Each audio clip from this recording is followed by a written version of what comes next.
पेपरा में जो यह धांधली हुआ है, हाँ। इससे पेंडा छुटा लो कुकरे। अभी अभी नेता आएंगे और नेता सही समर्थन करेंगे आपको। प्रतियोगी छात्र छात्राओं के साथ, सीबीएसई के छात्र छात्राओं के साथ, उनके साथ अहित ना हो, उनको न्याय मिले, इसीलिए हम सब लोग उसी उद्देश्य के लिए आए हैं। ना हम किसी जात के लिए आए हैं, ना किसी धर्म के लिए आए हैं। जब उन लोगों ने हमें कॉकरोच, कीड़े मकोड़े और वायरस जैसी हमें संज्ञा दे दी, तो वो हमारे लिए क्या, वो हमें हमारे से क्यों बात करेंगे? उनके लिए तो हम कीड़े मकोड़े हैं ना। वो आलीशान कुर्सी, आलीशान बंगलों में बैठे हुए हैं। दादा कहाँ, कैसे, किस मुद्दों में? के साथ में जो ट्रेड डील हो रही है उसको रद्द करवाने के लिए आए हैं किसान। अच्छा, मतलब ट्रेड डील के लिए उसमें डील के लिए किसानों का कितना नुकसान है उसमें? उसमें बहुत ज्यादा नुकसान है। तो भारत का नाश हो लेगा, हाँ, देश का नाश हो लेगा। मोदी तक छुटा लो पेंडा। तो मोदी ट्रेड डील से पेंडा छुटाओ भाई। मोदी तो अपने जो छुटाएंगे। पेपरा में जो यह धांधली हुआ है, हाँ। इससे पेंडा छुटा लो कुकरे। तो किसान तो इन्होंने आह्वान किया है, किसान भी हमारे साथ आए। अब मिलके जब तक नहीं लड़ोगे कैसे? आपके आपसे आगे रहेंगे हम। नहीं बिल्कुल छात्रों ही आप भी यहाँ पे मोर्चा डालने वाले हो, धरना डालने वाले हो, या फिर छोटा प्रोटेस्ट? अभी देखते हैं, अभी एक दिन का है, फिर भी साथ तो हैं आपके। हाँ। देखो छात्रों के साथ आपके ही हैं। बच्चे हैं सब, आप पहुंचो ना अपना लीडर, अपने लीडरान को लेके। अभी नेता आएंगे और नेता सही समर्थन करेंगे आपका। क्योंकि एक आदमी, एक लकड़ी टूट जाएगी, लकड़ी चार रखोगे साथ इकट्ठी रहेंगी हमारे तभी। नेता आपका समर्थन करेंगे अभी। सही बात है। यहाँ पे किसान भाई और इन्होंने समर्थन की बात कही, आप सुनिए। और जल्दी यहाँ पे एक मीटिंग होगी और एक बड़ा प्रदर्शन ये बनेगा।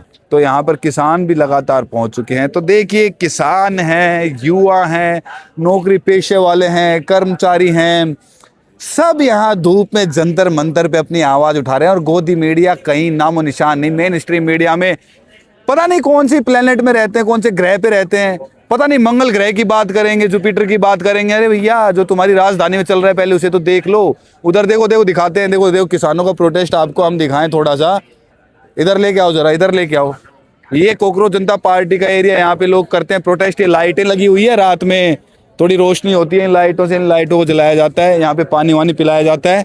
और यहाँ से जब हम आगे बढ़ते हैं तो उस तरफ, बैरिकेटिंग के उस तरफ, वो हिस्सा हमारा किसान प्रदर्शन के लिए है।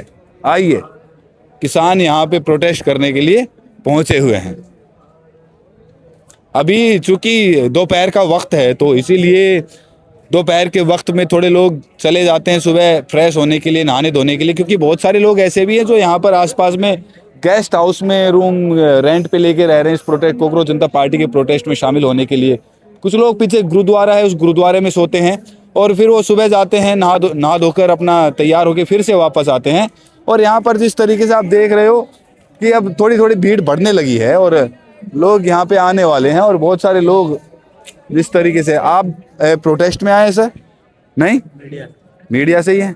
तो मीडिया भी यहाँ पे लगातार पहुँच रही है, बहुत सारे लोग आ रहे हैं। अब धीरे धीरे यहाँ पे देखते हैं कि आज शाम होते होते, क्योंकि कोई बड़ा एक्शन हो सकता है, चौथा दिन है और 4 दिन हो चुके हैं, तो अभी तक कोई जवाब तलब हुआ नहीं है। तो आज कुछ बड़ा एक्शन हो सकता है, आज कुछ बड़ा घट सकता है, क्योंकि किसान भी पहुंचे हुए हैं अगर आप देखेंगे बराबर में। और यहाँ पे कोकरोच जनता पार्टी का भी प्रोटेस्ट चल रहा है। ये देखिए, किसान बड़ी संख्या में है, कोई ऐसा नहीं है कि बहुत, पूरा चारों तरफ से बैरिकेटिंग कर रखी है। तो ये देखिए, ये किसानों का भी अपना बढ़िया यहाँ पे एक प्रोटेस्ट देखने को मिल रहा है। ये एरिया है, ये पूरा एरिया किसान प्रोटेस्ट के लिए बना दिया गया बैरिकेटिंग करके। और बैरिकेड के इधर कोकरोच जनता पार्टी का प्रोटेस्ट। और ये जो ट्रेड डील है उसके लिए है ये प्रदर्शन। ये कुछ बताएंगे? ट्रेड डील के लिए, ट्रेड डील के लिए है क्या ये प्रदर्शन? कितने कितने लोग आए हुए हैं, कितने किसान हैं? हाँ? बहुत आ रहे हैं। आप देखो, उधर से लगातार अपने झंडे लहराते हुए साथ में आ रहे हैं और एक बड़ा प्रदर्शन यहाँ पर देखने को मिलेगा। यहाँ पर आप मेरे सामने देख रहे हैं कि कुछ पानी की बोतलें रखी हुई हैं और ये पानी की बोतलें लगातार, जैसे जैसे प्रदर्शन बढ़ रहा है, जैसे जैसे दिन बढ़ रहे हैं, लोग आ रहे हैं, जा रहे हैं, लेकिन ये पानी की बोतलें जो यहाँ पर उपलब्ध करा रहे हैं। क्योंकि मुझे याद है कि जब पहले दिन मैं यहाँ पर प्रोटेस्ट में ग्राउंड रिपोर्ट करने आया था, तो मेरे मन में यही सवाल उठा था कि इतनी गर्मी में लोग रुकेंगे कैसे, क्योंकि आसपास ना तो यहाँ कोई पानी की सुविधा थी और ना ही खाने की थी। लेकिन भाई जैसे कुछ नौजवान सामने निकल कर आए और उन्होंने इस प्रदर्शन को जिस तरीके से सुचारू रूप से आगे बढ़ाया, उसके बारे में हम जानेंगे कि ये किस दिन से यहाँ पर आप पानी प्रोवाइड करने लगे। तो सबसे पहले आप ये बताइए। भाई हम लोग मोहम्मद भाई जैसे लोग हम लोग 20 तारीख से यहाँ कंटिन्यू लगे हुए हैं। 20 तारीख को हम यहाँ सुबह आए थे और हम अभी तक कंटिन्यू है। आज लगभग 72 घंटे होने को आ गए, पूरे 72 घंटे कंप्लीट हो गए, जिसमें से 42 घंटे हमें सोए हुए हो गए कंटिन्यू। यहाँ पर सोने से लेके खाने पीने तक का सबकी जिम्मेदारी हम लोगों ने उठाई हुई। यहाँ पानी, जिस बंदे को पानी की जरूरत होती है हम लोग प्रोवाइड करवाते हैं, जिस बंदे को खाने की जरूरत होती है सोते हुए इंसान को खाना हम लोग उठा के खिलाते हैं। तो आप 20 तारीख से लगातार यहाँ पे मतलब प्रोटेस्ट के पहले दिन से बने हुए हैं। आपका नाम बताइए। मेरा नाम हमाद खान मेरा नाम है। मैं जयपुर से बिलोंग करता हूँ, मैं दिल्ली में ही रहता हूँ। लेकिन जब मैंने सुना था कि यहाँ पर मतलब 15 बच्चों ने देश में सुसाइड करी नीट की परीक्षा को लेके, देश में और भी बहुत से पेपर लीक हुए, इन मुद्दों पे बात करने वाला कोई नहीं था। पहले तो बलात्कार पे कोई बात करने वाला नहीं था, चलो ठीक है, वहाँ पर लोग आवाज़ उठाई, हमने बहुत कोशिश की, लड़ाई की, उसके बाद फिर पेपर लीक आ गया। मतलब देश में पहले महिलाएं सुरक्षित नहीं थी, अब पेपर सुरक्षित नहीं है पहले, और फिर देश सुरक्षित नहीं है। तो वो लोग कहाँ गए जो हिंदू रक्षा दल के और जो भी गोरक्षक वगैरह होते हैं? यहाँ पर कोई भी पानी बांटता हुआ मुझे तो नजर नहीं आया। मुझे तो नजर नहीं आया कि कोई यहाँ पर उस तरीके के मुद्दे में सामने आ रहा। और जिस तरीके से इस खाई को कम किया जा रहा है, मोहम्मद भाई जैसे लोग हैं, आइए, ये लोग अपना रेस्टोरेंट चलाते हैं जयपुर में, मैं बताता हूँ जैसे इन्होंने बताया। और ये अपने काम को बंद करके, आप मान लीजिए जो भी उनके कर्मचारी भी होंगे, वहाँ पे काम करते होंगे, बहुत सारे लोग रहते हैं ढाबे पे, कोई खाना बनाने वाला कुक रहता है, हर तरीके के लोग रहते हैं, तो उनकी भी तनख्वाह जाती है। तो ये अपने काम में न्ुकसान झेलकर यहाँ पर युवाओं का साथ देने के लिए जो आए हैं और जो पहल की है, उसमें एक आरोप बीच में लगा था। मैं सबसे पहले उसके बारे में बात करूंगा कि एक न्यूज़ आई थी जिसमें कहा गया था कि भाई जो पानी ला रहे हैं ब्लिंकिट से या फिर खाना ऑर्डर किया जा रहा है, उसमें रुकावट डाली जा रही है। और उसके लिए बहुत सारी वीडियो क्लिप्स वायरल हुई थी जिसमें बताया गया था कि पुलिस द्वारा ये इस तरीके का किया जा रहा था कि उनको यहाँ पहुँचने से रोका जा रहा था। कि इसमें कितनी सच्चाई थी? कुछ बाधा उत्पन्न हुई थी, लेकिन दिल्ली पुलिस को मैं सैल्यूट करता हूँ। उन्होंने हमारे लोगों ने उनसे बात की और वो बात रिजोल्व हो गई, फिर आराम से सारी चीज़ें आ जा रही हैं। शुरू में कुछ टाइम हुआ था, लेकिन उसके बाद वो लगातार चीज़ें हो गई। कुछ पानी अंदर नहीं आ पा रहा था, खाना अंदर नहीं आ पा रहा था, लेकिन आपसी सामंजस्य के साथ वो सब चीज़ें दूर हो गई। इतने दूर दराज से यहाँ पर लोग आए हैं, और वो इसलिए आए हैं क्योंकि वो देश हित के साथ खड़े हैं, छात्रों के हित के साथ खड़े हैं। किसी भी देश की रीढ़ होती है वहाँ की शिक्षा व्यवस्था। अगर आप उसी शिक्षा व्यवस्था को चरमरा देंगे, चौपट कर देंगे, तो किसी भी देश की जो शक्ति होती है, युवा शक्ति, तो वो कैसे आगे बढ़ पाएगी? जब अच्छी शिक्षा नहीं मिलेगी तो रोजगार कैसे मिलेगा? तो देश कैसे आगे बढ़ पाएगा? अच्छा, कुछ लोग ऐसे ऐसे सवाल भी पूछ रहे थे। अब मैं एक बात पूछना चाहता हूँ आप लोगों से, मेरा मतलब पर्सनल भी सवाल है। कुछ लोग तरह तरह के सवाल उठाते हैं, आके पूछते होंगे कि भाई इसकी फंडिंग कहाँ से हो रही है। ये सवाल थोड़ा सा अजीब सा सवाल है, क्योंकि जहाँ पर सवाल ये पूछना चाहिए वहाँ पर नहीं पूछा जाता, सरकार से नहीं पूछा जाता कि फंडिंग कहाँ से आ रही है। जो चुनाव होते हैं, जिस तरीके की सारी चीज़ें होती हैं, जो फॉर्म भरे जाते हैं नीट के, इनके पेपर के, और जो फीस होती है वो कहाँ जाती है, और पीएम केयर फंड में क्या है, उसके बारे में कोई सवाल नहीं पूछते। लेकिन यहाँ पर जो ये पानी पिलाते हैं, मतलब ये छोटी छोटी बोतलों में, इसका कितना खर्चा आता होगा मैं तो नहीं जानता। और ये ऑर्डर कहाँ से हो रहा है, कौन इसको ऑर्डर कर रहा है, इसका भी जैसे इन्होंने बताया कुछ नहीं है। जैसे कि हम आ गए, हमें लगा कि भाई प्रोटेस्ट चल रहा है, लोग काफ़ी है यहाँ पे, और सबको प्यास भी लगती है। जाहिर सी बात है कि आप देखेंगे तो यहाँ पे बस कुछ पेड़ हैं यहाँ पे जिनकी छांव है, लेकिन जैसे ही सूरज ऊपर चढ़ता है आसमान में तो हर तरफ धूप हो जाती है। दिन में तो बहुत तापमान, हाँ, दिन में बहुत अधिक तापमान रहता है, लेकिन उसके बावजूद भी, तमाम संघर्षों के बावजूद, लोग नींद भी पूरी नहीं कर पा रहे हैं, क्योंकि दिन में पूरी सड़क धूप से तपती है और रात में वो गर्म रहती है। लेकिन फिर भी देश के हित के लिए, छात्रों के भविष्य के हित के लिए, क्योंकि जो अन्याय हुआ है, जो अहित हुआ है नीट के अभ्यर्थियों के साथ, प्रतियोगी छात्र छात्राओं के साथ, सीबीएसई के छात्र छात्राओं के साथ, उनके साथ अहित ना हो, उनको न्याय मिले, इसीलिए हम सब लोग उसी उद्देश्य के लिए आए हैं। ना हम किसी जात के लिए आए हैं, ना किसी धर्म के लिए आए हैं।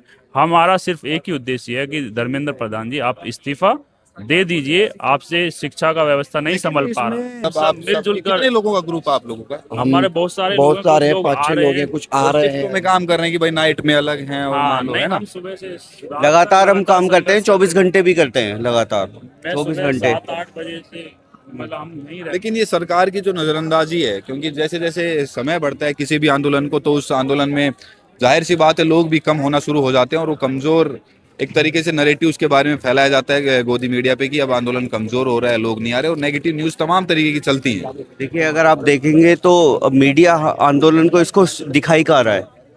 आप खुद से जाइए, जो मेन मीडिया चैनल्स हैं वो कोई भी इस आंदोलन को कवर नहीं कर रहे, और पता नहीं चौथा स्तंभ बोलते हैं उसे लोकतंत्र का, लेकिन ऐसा लग रहा है कि चौथा स्तंभ टूट चुका है, वो उन्होंने तोड़ दिया है। यहाँ पे 3 ही स्तंभ बचे हैं, और 3 स्तंभ में भी ये CGI हमें कॉकरोच और वायरस बोलते हैं।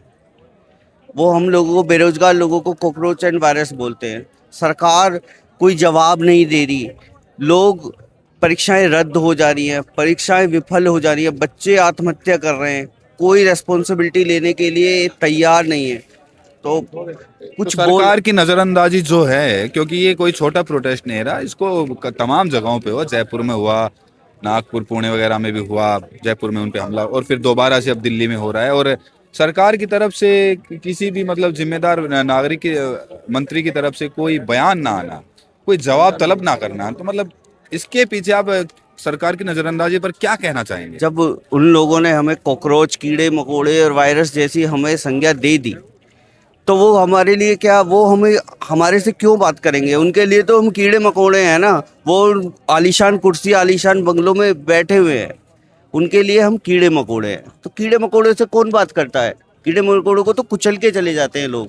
पिछले तकरीबन 45 मिनट से मैं उस भाई को देख रहा हूँ, वो देख रहे हो धूप में खड़े हुए हैं, यहाँ पीछे छांव है, सब लोग छांव में बैठे हैं, एक बार दिखाओ, सब लोग छांव में बैठे हैं, और वो चाहें तो वो भी छांव में आकर बैठ सकते हैं, लेकिन वो वहाँ पर तिरंगे के साथ पूरे धूप में खड़े हुए हैं, और लगभग 45 डिग्री का तापमान, आज चौथा दिन है प्रोटेस्ट का। और जिस तरीके का आपको पता है कि कॉकरोच जनता पार्टी जंतर मंतर पर प्रोटेस्ट कर रही है, तो ये भाई जो इतनी धूप में यहाँ पर खड़े हुए हैं, आखिर क्या मुद्दा है? देखिए इनके अगर आप देखेंगे तो लिखा हुआ है ये वेयर इज मीडिया, मीडिया कहाँ है, क्यों नहीं आ रहे मीडिया में ये मुद्दे? मैं मीडिया से ये पूछने आया हूँ कि मेरा बस एक सवाल है मीडिया से। हाँ, अगर कोई भी मल्टीनेशनल कंपनी देश में एक इमरजेंसी आ जाए, जैसे कि कोरोना आया था, हाँ, और उस टाइम पे किसी एम्प्लॉय को टर्मिनेट कर देती है बिना किसी रीजन के, हाँ, बिना नोटिस दिए, तो उसकी सुनवाई कहाँ पे होगी, ये पूछने आया हूँ। क्योंकि पिछले 7 साल से हाँ। मैं सभी जगह चला गया हूँ, पूरे देश के अंदर घूम चुका हूँ, मेरी कोई सुनवाई नहीं हुई। यहाँ तक कि मिनिस्ट्री तक में मेरी सुनवाई नहीं हो रही है। 6 महीने से कंप्लेंट दे रखी है मैंने उन्हें, कोई सुनवाई नहीं हुई। राज्य सरकार कह रही है केंद्र सरकार का मैटर है, और केंद्र सरकार कह रही है राज्य सरकार का अच्छा, मैटर। हुआ क्या? आप अपना मुद्दा विस्तार से थोड़ा बताएंगे कि आप किस कंपनी में काम करते थे और कैसे क्या हुआ? मैं एक मल्टीनेशनल कंपनी का एम्प्लॉई हूँ, हाँ, और लॉकडाउन के टाइम पे हाँ, वहाँ मुझे पहले हरासमेंट किया गया मैनेजर के द्वारा ज़बरदस्ती। कुछ पॉलिसी ऐसी थी कंपनी की जो मैनेजर वायलेशन करने के लिए बोल रहा था उसका, उसके लिए मैंने मना कर दिया कि मैं नहीं करूँगा, हाँ। क्योंकि उसके अगेंस्ट अगर पॉलिसी का वायलेशन करूँगा तो मेरे ऊपर कार्रवाई होती है 100%। एक बार पहले भी हो चुकी थी मेरे पास, उसी के लिए मैंने मना कर तो दिया। आप कितने समय से उसके लिए संघर्ष कर रहे हैं, ये प्रोटेस्ट कर रहे हैं, कब से कर रहे हैं, या फिर ये जो प्रोटेस्ट चल रहा है इसी में आपने अपने मुद्दे को इस तरीके से रिप्रेजेंट करना शुरू करा है? नहीं सर, यहाँ पे एक बार पहले भी मैं दे चुका हूँ धरना दे चुके हो? अभी देखिए मेरे को 1-2 मिनट हुए आए हुए, और देखिए पसीना मेरे माथे पे, और ये 45 मिनट से खड़े, तो आपको गर्मी नहीं लगती? कौन सा ग्लूकोज पी के आते हैं? मैं मजदूर आदमी का बालक हूँ भाई, खुद भी मजदूरी करता हूँ। अब मुझे भी तो कहीं पे अपना धरना देना ही है। मतलब आपका बिल्कुल प्रोटेस्ट अपना अलग है, वो उस प्रोटेस्ट में नहीं हो आप? कितने समय से आप ऐसा धरना कर रहे हैं? कितने समय से आपकी समस्या बनी हुई है? 2020 से। 2020 कोरोना के वक्त से लगभग 6 साल हो गए, एक शख्स को उसका हक नहीं मिल रहा, और वो लगातार ऐसी कड़ी धूप में प्रदर्शन कर रहा है।